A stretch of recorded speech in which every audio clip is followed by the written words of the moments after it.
Les équipes d'Info 241 sont allées à la rencontre des populations gabonaises pour recueillir leurs avis sur la disparition de l'ex-premier ministre gabonais Emmanuel Issoufou Ngondé, décédé jeudi dernier. La question qui leur a été posée se résumait en deux volets, à savoir, premier volet, quel souvenir gardez-vous de son passage à la primature? Le second, a-t-il été pour vous un bon premier ministre? Voici ce qu'elles nous ont répondu. Ok, premièrement, je souhaite mes condoléances à toute la famille. On ne souhaite la mort de personne. Deuxièmement, pour répondre à la question, est-ce qu'il a été un bon premier ministre? Je dirais non. Parce que s'il avait été un bon premier ministre, il aurait été traité son asthme dans des structures hospitalières dignes de ce nom. S'il avait été un bon premier ministre, je ne pense pas qu'au Gabon, on mourrait encore de l'asthme. Et comment est-ce qu'il peut être bon premier ministre si même il est premier ministre avec un président même, on ne sait pas où il vit. Bon, c'est comme ça que je peux répondre à cette question. Merci à vous.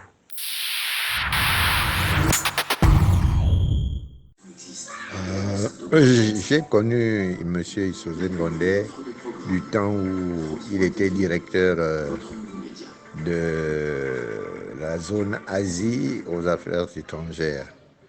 Bon, comme Premier ministre, il est comme tous les autres. Il n'a rien apporté, il n'a rien fait, jusqu'à garder son argent. Hein. Les premiers ministres au Gabon ne servent à rien. C'est de faire valoir. Alors, comme Premier ministre, comme tous les autres, rien.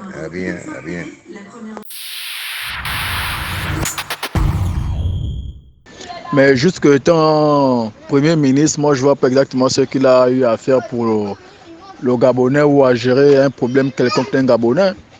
Donc en tant que Premier ministre, il devait souvent prendre des décisions fermes face à ces petits types là, comment ils s'appellent là, ces petits gouvernants là. Moi honnêtement, je n'ai pas trop les noms de ces personnes là, vu que moi je ne m'en mêle plus, je ne m'intéresse plus de ça depuis fort longtemps, à cause de leur mauvaise gestion, leur mauvaise gouvernance. Et lui étant Premier ministre, qu'a-t-il fait réellement pour le Gabon? Moi je te pose aussi la question.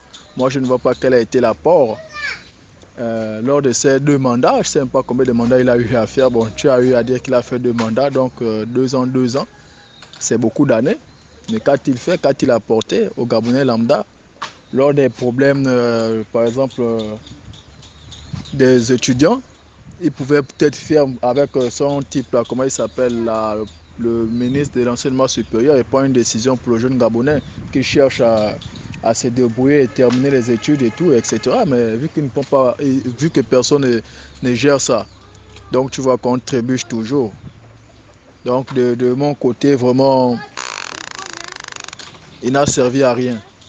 Il n'a vraiment servi à rien.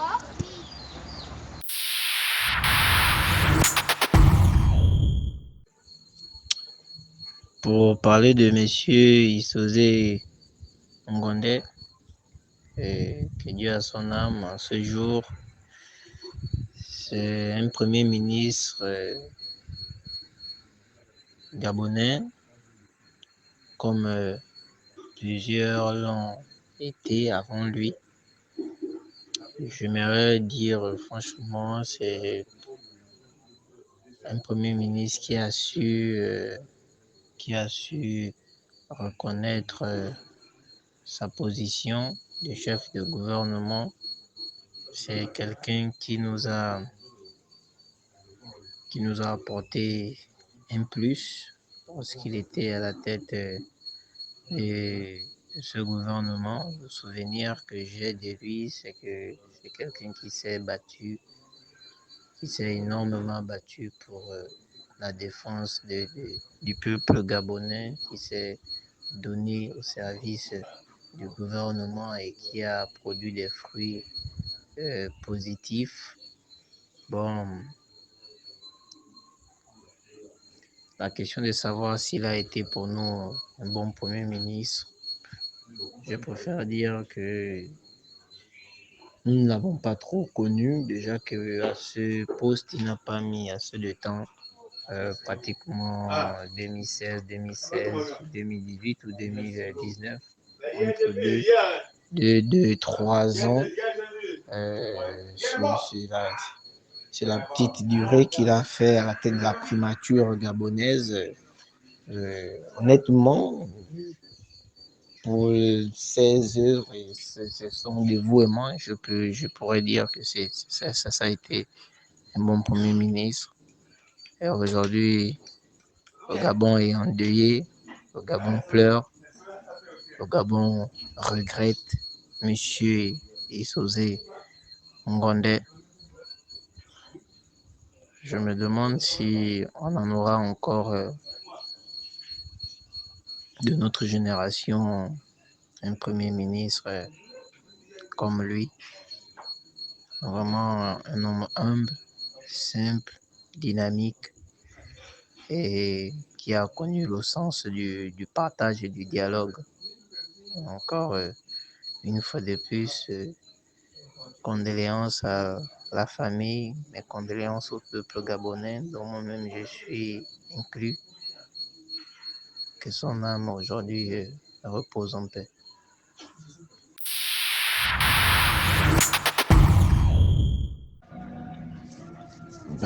Merci. Donc, en fait, ce qui était inconcevable, franchement, c'est qu'aujourd'hui, d'accord, on apprend comme quoi un ministre gabonais, ici, on parle de M. Issoze Ngondé, d'accord, M. Emmanuel Issoze Ngondé, décédé d'un asthme, d'accord, qui a fait une crise d'asthme, décédé d'un asthme dans des hôpitaux à Libreville. Donc, franchement, c'est inconcevable parce que justement, ce sont des hommes qui, j'ai envie de dire, qui ont occupé ce poste, d'accord? Un premier ministre gabonais, ils n'ont pas construit des hôpitaux. Voilà, des hôpitaux qui sont en manque d'appareils. Mais aujourd'hui, on nous fait comprendre qu'un premier ministre gabonais est décédé d'une crise d'asthme dans des hôpitaux au Gabon. Non mais franchement, selon vous, de vous à moi, est-ce que c'est sérieux? Si ces gens-là auraient construit des immeubles, mais peut-être aujourd'hui, ils seraient bien. Mais regardez, il y a un adage gabonais qui dit, d'accord, l'oiseau oublie le piège, mais le piège n'oublie pas l'oiseau. Mais justement, ce sont eux, ils sont retombés dans ce piège. Arrêtez. Mais pourquoi vous êtes comme ça? Eux-mêmes, ils sont retombés dans ce piège. Donc, aucunement, d'accord, je dirais, que ce soit le Gabonais lambda, d'accord, que ce soit un ministre, tous, à partir de maintenant, iront nous faire soigner dans des hôpitaux à Libreville. Voici aujourd'hui une pandémie qui frappe, donc qui a fait en sorte que les frontières soient fermées. Voilà, ça les a empêchés justement de sortir, d'aller se faire soigner à l'étranger. Voilà, c'est une leçon que nous devrions comprendre, d'accord? Que lorsqu'on vous nomme, lorsqu'on vous donne ces postes-là, c'est pas pour vous enrichir, c'est pas pour vos familles, d'accord? C'est pour le Gabon, c'est construire pour le Gabon, c'est investir pour le Gabon. Mais arrêtez, vous avez vu les retombées? Mais regardez, vous avez vu les retombées? Donc, je suis vraiment navré, d'accord, qu'un ministre puisse mourir à l'âge de 59 ans d'asthme dans des hôpitaux au Gabon. Donc, c'est un signe, d'accord, que tous, que ce soit Gabonais, lambda ou ministre, d'accord, tous, nous irons nous faire soigner maintenant dans ces hôpitaux. Il n'y aura pas de parti pris, d'accord? Voilà. Donc, franchement, pour ma part, c'est ce que j'avais à dire parce que c'est vraiment inconcevable que depuis 2009, voilà, ce sont des gens qui auraient pu construire des hôpitaux. Bah, ils n'en pensent qu'à leur poche, à leur famille, d'accord, à leurs propres besoins. Qu'allons-nous dire? Il y a un adage gabonais qui dit l'oiseau oublie le piège, mais le piège n'oublie pas l'oiseau. Je réitère mes propos. Donc, voilà, c'est des choses qui sont arrivées comme ça. Et voilà, arrêtez. Quand on vous nomme, investissez, construisez. Mais regardez, ça ne peut que retomber sur vous-même. Donc, je suis navré. Merci beaucoup, merci.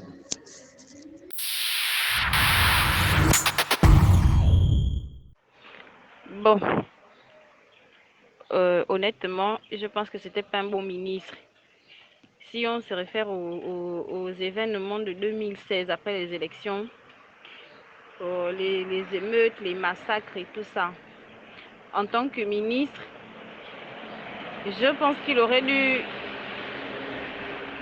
prendre part à tout ce qui s'est passé, du genre dénoncer tout ce qui s'est passé par rapport au massacre qu'il y a eu en 2016.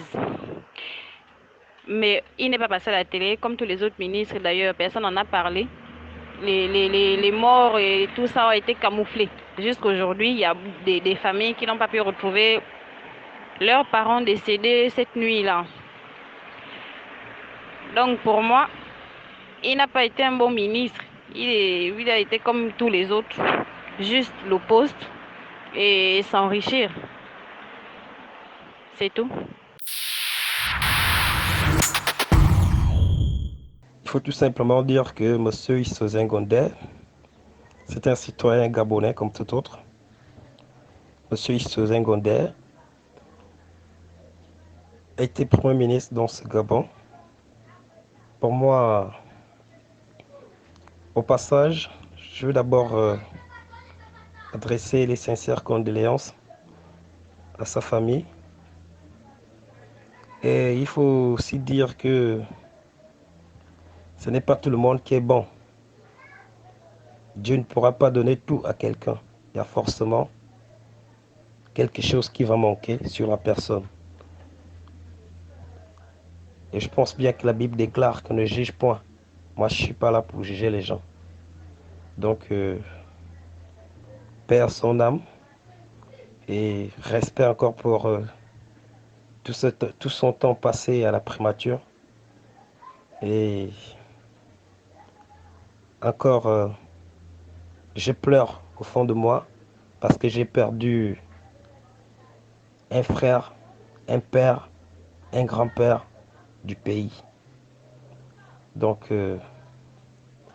c'est pour dire à certaines personnes que à certaines choses que nous pourrions négliger et d'autres qu'on peut prendre au sérieux. Vu qu'en ce moment nous sommes dans l'actualité du coronavirus. Pour moi, je pense que cette pandémie existe. Pour moi, je pense que ça existe. Vous-même regardez ce que nous vivons actuellement dans le Gabon. Regardons dans les réseaux sociaux. Les gens meurent. Quelqu'un qui vient de parler avec toi, un jour après, on te dit qu'il n'existe plus. À l'époque, il n'y avait pas ça. Donc, pour moi, je me dis qu'au fur et à mesure que les années changent, c'est comme ça que le monde aussi change. Grand respect encore à l'OMS, l'Organisation mondiale pour la santé, pour ce qu'il fait sur le monde. Big up à vous. Et je pourrais encore dire à mes frères et sœurs que voir tout ce que nous traversons en ce moment, ne négligeons pas, respectons les mesures barrières. Je suis l'artiste Effaceur Ndong. Merci.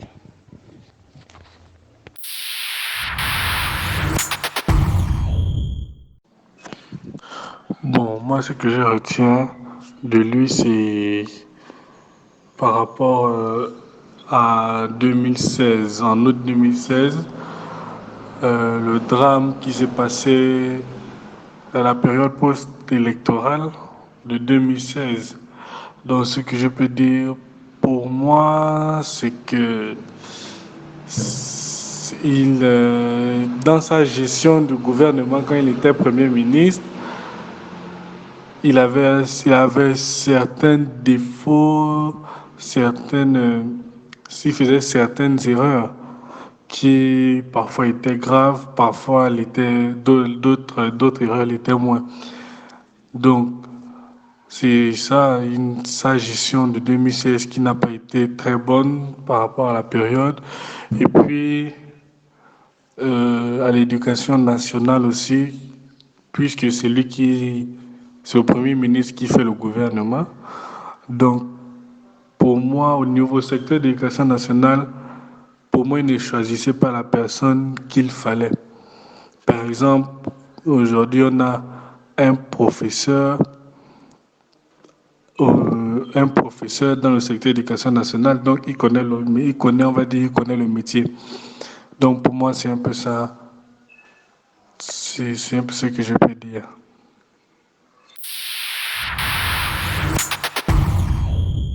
Le décès de l'ancien Premier ministre du Gabon, Franck Emmanuel Izo Senghondé, ne laisse aucun Gabonais. Voilà, c'est toute la nation quand même qui est endeuillée par ce décès. Savoir qu'un compatriote, un dirigeant qui décède à l'âge de 59 ans pour faute des structures sanitaires non adéquates. Voilà, un compatriote qui décède pour faute d'asthme, c'est quand même vraiment, ça fait pitié de savoir que nous sommes encore en retard en matière d'infrastructures sanitaires et le pays accuse beaucoup de retard. Donc, le souvenir que je garde de cet homme, n'ayant pas trop de relation entre le sport que je fais et l'ensemble des postes qu'il a occupés au niveau de l'institution la plus haute du pays.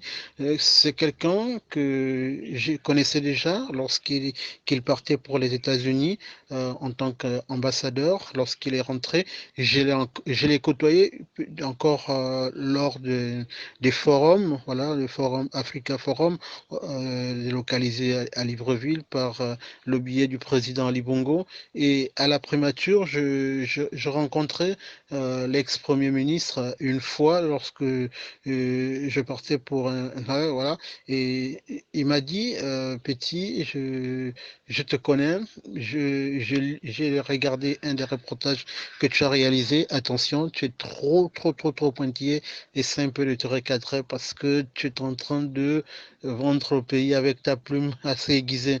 Voilà, et j'ai répondu, mais monsieur le ministre, c'est notre travail. Nous avons pour objectif de vendre la nation en soutenant des actions et en restant aussi dans l'objectivité. Après, il m'a dit, non, je te taquine, Petit, je sais. Pour avoir séjourné aux États-Unis, je connais comment la presse travaille là-bas, l'indépendance, la rigueur et la ponctualité. Donc, si j'avais les mains liées, soyez-en sûrs que je ferais beaucoup pour la presse gabonaise. Donc, par ce message, on comprend tout simplement qu'il y avait quelqu'un de meilleur à l'intérieur de lui. Peut-être qu'il avait les mains liées. Voilà, son parti politique au pouvoir, donc le PDG avait autre chose à faire.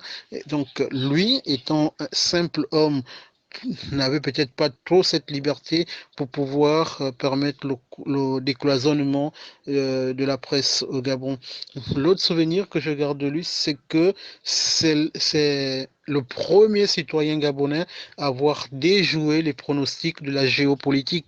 Lui qui est au J20, donc de la province de Logo-Evindo, en devenant premier ministre chef du gouvernement gabonais, les observateurs de la politique au Gabon, les observateurs non également, les ONG, tout le monde ne s'attendait pas. On est resté waouh. Qu'est-ce qu'il y a? Et qui est Emmanuel Isozengonde? Donc, à partir de ce moment, il y a beaucoup de gens qui ont voulu connaître qui était la personne, d'où venait-il, quel était son rang social, qu'est-ce qu'il avait fait dans la vie. Et ça interrogeait autant de personnes. Je l'ai vu même lors des passages, lorsqu'il partait chez lui à Makoko, comment il était accueilli, comment il arrivait.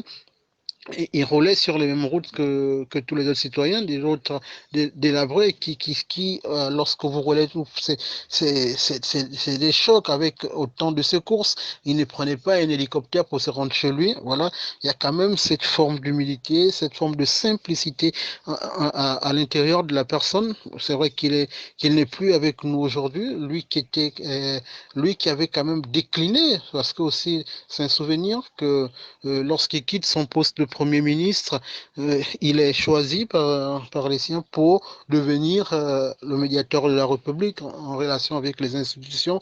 Il décline cette offre pour ne garder que son poste de député du premier siège de Makoko. Donc c'est aussi ça la grandeur de la personne, quelqu'un qui a su se dire, bon, j'ai travaillé, j'ai fait mon temps, il est temps de se reposer, laisser aussi les autres avoir aussi cette place, que ce soit au gouvernement ou chef du gouvernement. Donc, et je garde également de la personne, c'est quelqu'un de simple, de humble, parce que lorsque vous rencontrez la personne, si vous avez l'occasion de parler avec l'ancien Premier ministre, Dieu est son âme, quand vous parlez avec lui, qu'il vous connaisse ou pas, il vous donne l'impression de vous connaître. Donc, ceux qui sont autour de vous se demandent, mais où est-ce que le ministre a connu cette personne? Mais c'était sa façon d'y être, de s'ouvrir au monde. Après, parce qu'une fois, je l'ai vu avec, j'étais avec lui, quand il a fini, il me dit, mais qui est cette personne? Je lui ai dit, non, c'est le journaliste de Radio Gabon. Il m'a dit, ah d'accord. Donc, vous voyez, et pourtant, quand il a échangé avec lui, tu avais l'impression qu'il connaissait la personne. Donc, c'est le grand souvenir, c'est déjà également lorsque le président Ali Bongo lui a confié ses pouvoirs, lorsqu'Ali Bongo a été dans des moments de faiblesse, le Premier ministre est resté et a soutenu. C'est ça aussi la fidélité d'un grand homme. Donc là, le président de la République perd un homme de confiance, perd un administrateur, perd vraiment une pièce dirigeante de notre pays. Mais c'est également le Gabon qui perd un fils en espérant que Dieu l'épargne du châtiment. C'est beaucoup, mais on pourra faire avec. C'est ça. Mais Emmanuel Franck restera dans le cœur des Gabonais, ceux qui savent qu'il a fait un réel travail. Voilà. Donc il n'y a pas seulement ce côté opposition ou ce côté parti de la majorité, mais il faut aussi reconnaître la qualité du travail abattu. Mais le plus grand regret, c'est de voir un compatriote tomber alors que nous avons des hôpitaux, mais qui n'en valent pas la peine.